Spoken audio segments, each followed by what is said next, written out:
Hi, welcome back to our Lam Rim meditation. Xin chào mừng các bạn quay trở lại với những bài thiền Lam Rim cho lớp học của chúng ta, được gọi là tình yêu thương trong thời virus. Chúng ta đã đang đi xuyên suốt chương thứ 10, chương hồi hướng trong cuốn Nhập Bồ Tát Hạnh của Ngài Santideva. Hôm nay chúng ta đang ở tuần cuối cùng của khóa học này.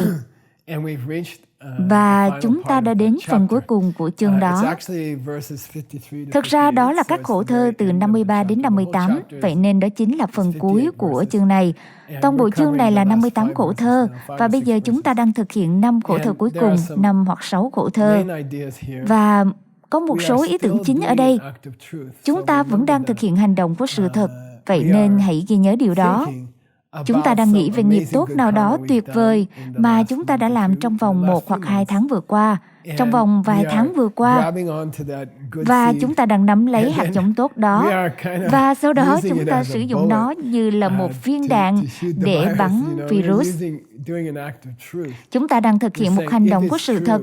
Chúng ta nói rằng nếu sự thật là trong những thời điểm khó khăn này, và đặc biệt là trong những thời điểm đầu khi tất cả chúng ta đều lo lắng, nếu sự thật là trong suốt những khoảng thời gian khó khăn đó, ở đất nước này tất cả chúng ta hết giấy vệ sinh. Tôi nhớ Tim đã đưa cho tôi một ít, tôi xin cúi mình trước bạn. Nếu trong suốt những khoảng thời gian khó khăn đó, các bạn chia sẻ những gì các bạn có, hoặc các bạn tử tế với một người nào khác, thì các bạn có một số nguyên liệu, các bạn có một viên đạn mà các bạn có thể sử dụng cho hành động của sự thật của mình. Trong suốt bài thiền này, ở phần đầu tiên, chúng ta sẽ nghĩ về một điều gì đó tốt đẹp mà chúng ta đã làm cho một người nào khác trong thời virus, đặc biệt là trong thời khó khăn. Và rồi chúng ta sẽ lấy nghiệp tốt đó giống như Ngài Santideva đã làm. Nhân tiện thì nghiệp tốt của Ngài ấy là viết cuốn sách này 9 chương đầu tiên. Và sau đó chúng ta sẽ hồi hướng nó rằng một điều gì đó tuyệt vời nên xảy ra. Và sau đó chúng ta sẽ có một danh sách những điều tuyệt vời. Bây giờ, những điều tuyệt vời đều tập trung xung quanh loại chủ đích đặc biệt này của Bồ Tát.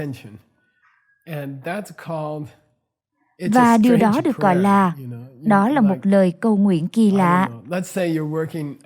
Giả sử các bạn đang làm việc, tôi đã từng làm việc trong một công ty ở New York. Chúng tôi đã có một công ty lớn với khoảng 800 người trong tòa nhà. Và giả sử tôi muốn thực hiện một việc Bồ Tát thực sự, và nhân tiện thì tôi đã từng thực hiện loại việc này. Tôi đi vào phòng tắm và chỉ ngồi trên nắp của bàn cầu và kiểu như thực hiện một bài thiền 5 phút. Vì vậy tôi đi vào phòng tắm, đóng cửa, ngồi trên mặt chỗ ngồi trên nắp của bàn cầu.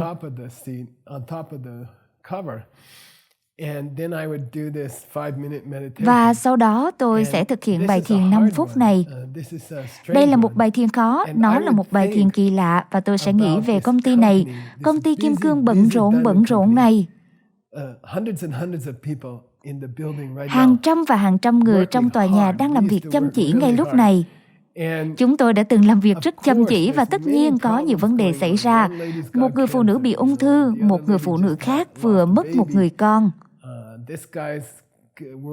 Anh chàng này lo mất việc, người này vừa ly hôn, tất cả dạng những điều này ở trong tòa nhà này.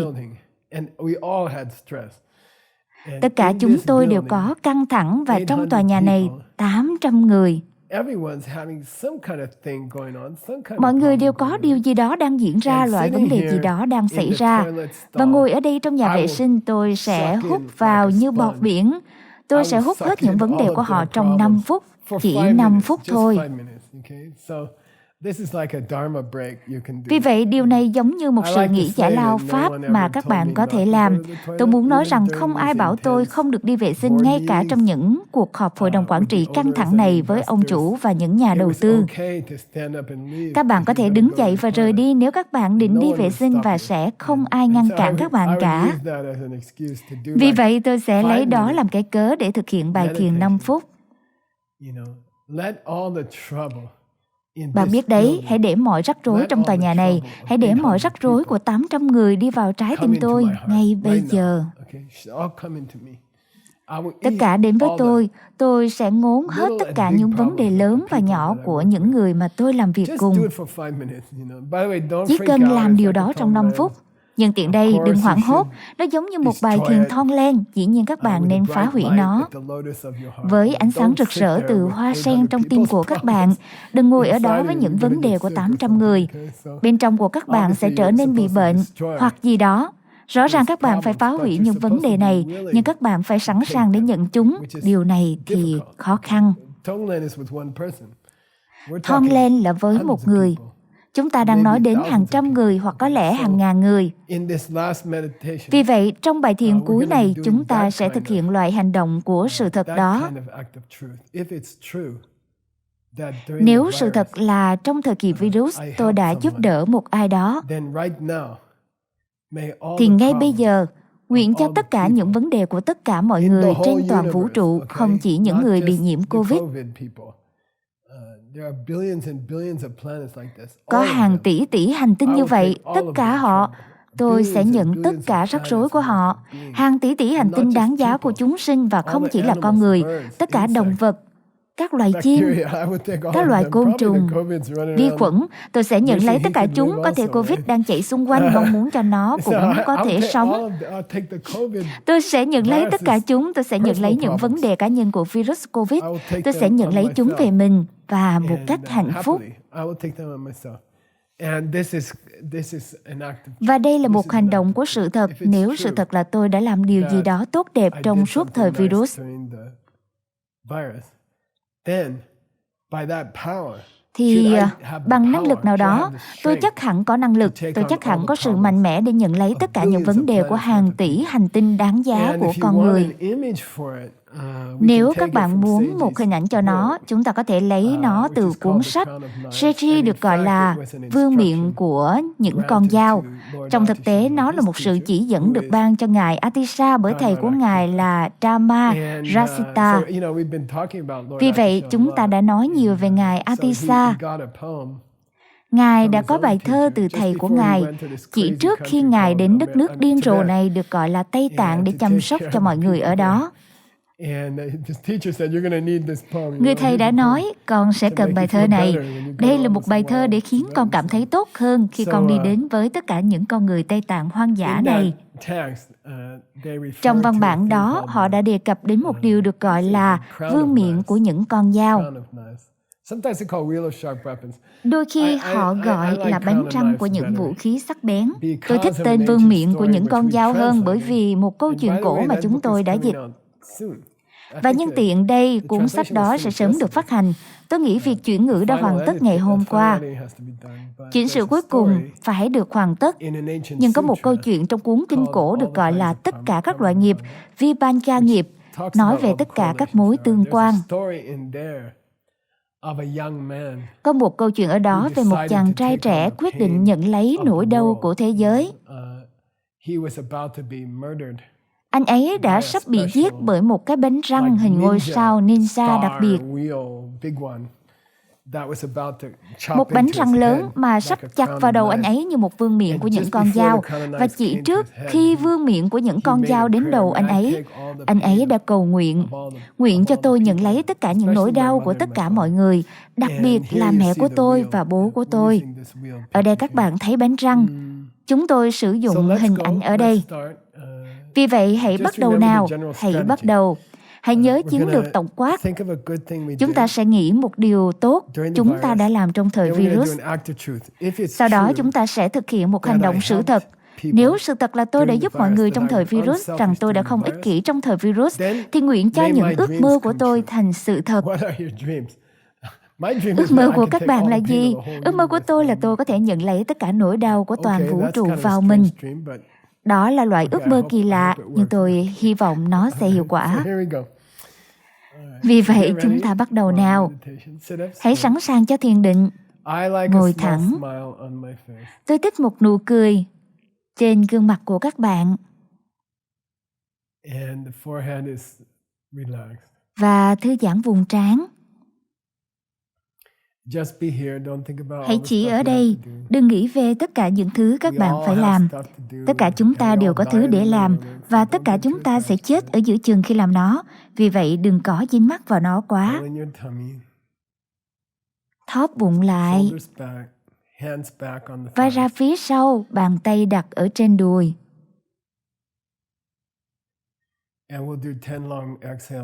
Và chúng ta sẽ thực hiện 10 hơi thở ra dài để bắt đầu bài thiền.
Vì vậy, vui lòng nhớ điều tử tế nào đó các bạn đã làm cho một người nào khác trong thời virus.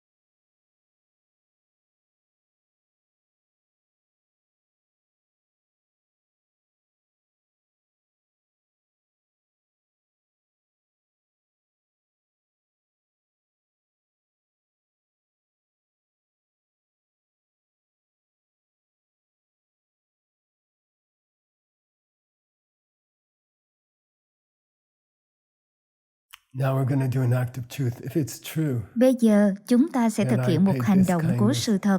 Nếu sự thật là con đã thực hiện sự tử tế này với mọi người trong thời virus, thì trước hết, nguyện cho con được gặp Ngài Manjushri, nguyện cho con gặp thiên thần tinh tế đó. Thiên thần tuyệt đẹp, người được tạo nên bởi tất cả trí huệ của các đức Phật, tất cả trí huệ của tất cả các đức Phật. Nguyện cho con gặp được Ngài Manjushri. Nếu sự thật là con đã tử tế trong suốt thời virus, thì nguyện cho con có thể gặp trực tiếp Ngài Manjushri.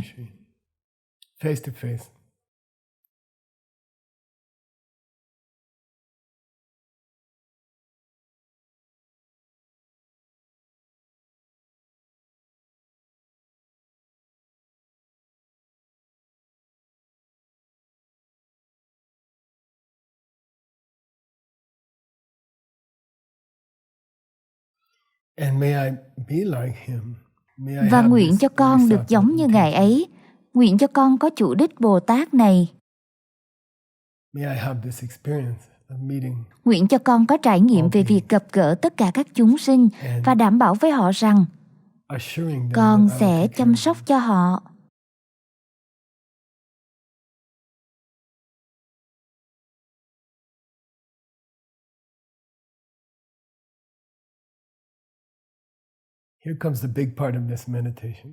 Và bây giờ đến với phần lớn của bài thiền này. Nếu sự thật là con thực sự đã thực hiện sự tử tế nhỏ bé nào đó trong thời virus, thì nguyện cho tất cả các vấn đề của tất cả chúng sinh sẽ nảy nở trên con. Nguyện cho con nhận lấy tất cả các hạt giống xấu của họ vào trong con và cảm thấy thật tốt. Nó nghe có vẻ kinh khủng, nó nghe giống như sẽ có rất nhiều rắc rối, và thường thì chúng ta sẽ nỗ lực thoát khỏi những rắc rối. Nhưng có một vẻ đẹp nhất định, cực kỳ đẹp tới mức một cách có chủ đích và ẩn danh, lấy đi các vấn đề của những người khác ra khỏi họ và nhận lấy chúng về chính chúng ta. Nó hơi khó để bắt đầu, nhưng một khi bạn thực hiện nó cảm thấy rất đúng đắn. Sau đó nó trở nên dễ dàng và nó trở nên cực kỳ thỏa mãn. Nếu sự thật là con đã làm một việc nhỏ trong thời gian virus cho một ai đó khác, thì nguyện cho con có phước lành để có khả năng nhận lấy những rắc rối của những người khác.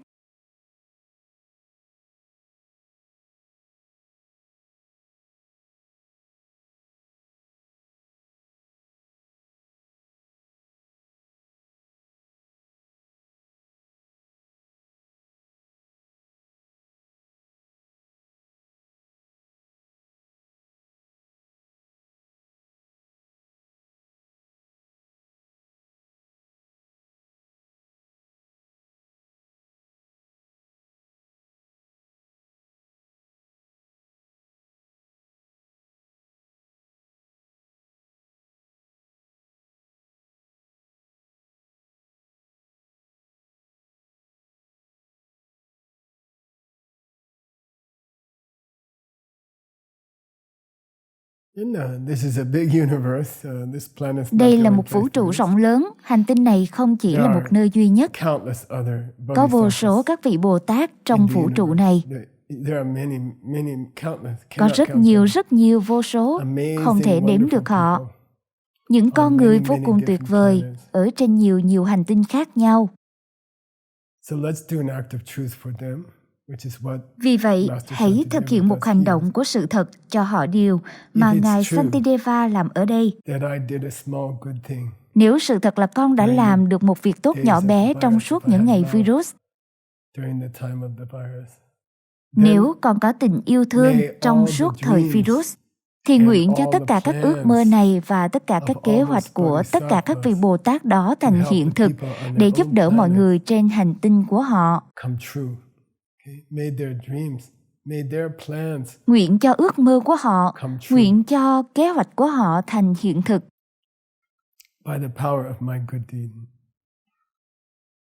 Nhờ vào sức mạnh, việc làm tốt của con.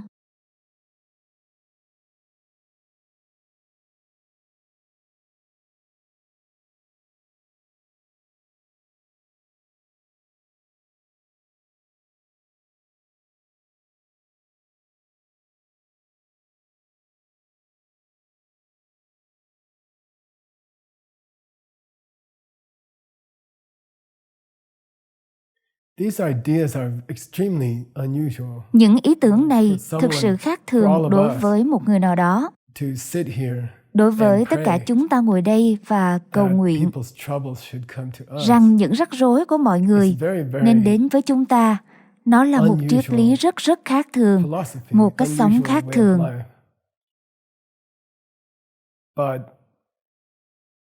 Nhưng nếu nó trở nên phổ biến trên thế giới này,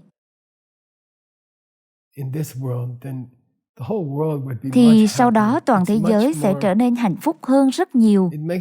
Nó nhiều hơn, nó khiến các bạn hạnh phúc hơn nhiều để phục vụ những người khác, hơn là lấy đi những thứ từ những người khác. Nó làm cho cả cuộc sống của các bạn ngọt ngào và đủ đầy. Nếu chỉ dạng suy nghĩ này, suy nghĩ kỳ lạ tuyệt đẹp có thể lan tỏa trên thế giới, con sẽ thực hiện một hành động của sự thật. Nếu con đã tử tế với ai đó trong suốt những ngày virus, thì ý tưởng tuyệt đẹp kỳ lạ này, rằng con nên nhận lấy những rắc rối của những người khác, nên lan tỏa trên thế giới này và làm cho thế giới này trở thành một nơi hạnh phúc.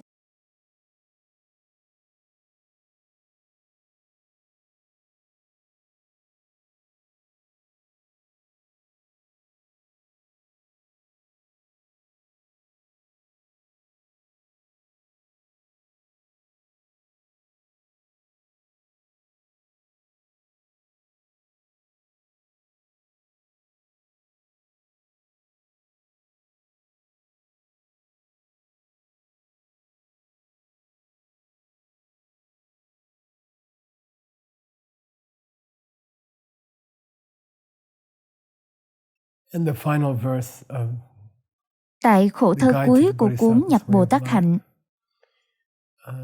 Master Shantideva bows down Ngài to Santideva his own đảnh lễ teacher, với người thầy của mình, thực who is sự là Ngài Manjushri. Manjushri, really. So we can do that together. Let's bow Vì down vậy, chúng ta có thể cùng nhau làm điều đó. to Hãy đảnh this lễ với Đấng Thiên Liêng, divine người được tạo being nên bởi tình yêu who thương, is made of love, bodhicitta, and an Bồ Đề understanding Tâm, of seeds and emptiness. và một sự hiểu biết về những hạt giống và tính không.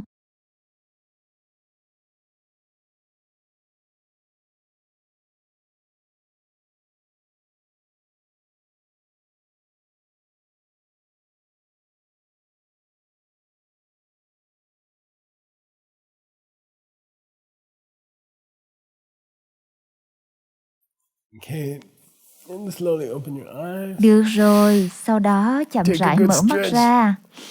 Okay, Hãy we'll do kéo this giãn thật meditation tốt. for the whole Chúng ta last sẽ week. thực hành bài thiền Try to này do cho it cả tuần twice cuối a day. cùng. Hãy cố gắng thực hành nó 2 lần một ngày. You'll be very happy.